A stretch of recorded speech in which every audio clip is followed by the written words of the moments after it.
I got to know about the interior lab. I was visiting a few ID fairs and we were researching on the internet, and we got to learn about the interior lab on Qanvast. So we saw some great reviews about Yen, so we decided to give her a call, and it was really fast because on the day we called her, we actually got to meet her, and so we decided to engage her services as the chemistry was great. When we got the place, we found that it was rather old and dated. It looked pretty much like a very standard three-room HDB flat. So we wanted to give it a new look. We wanted it to look modern, but yet industrial. And we really wanted to change up the space so that they flow into each other more freely. So the process was pretty fast. So we took about 8 weeks to complete the project. I think working with the interior lab, it definitely exceeded our expectations. Working with Yen was great.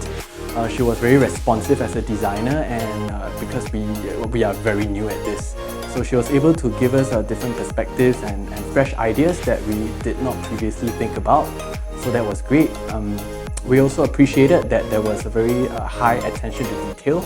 So the workmanship was well crafted.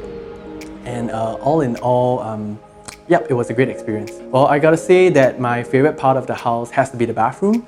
The original layout was quite old, and the washing area and the toilet area, they were two separate spaces and they were quite cramped. So we were quite glad that with the help of the interior lab, we were able to change up the space and reimagine them so that it's now much brighter and more spacious. And it's really a great place to recharge after a long day. Yes, definitely. The experience was great, so we would definitely recommend the interior lab and Yen, especially to our friends and anybody who's looking forward to have a great and beautiful looking house.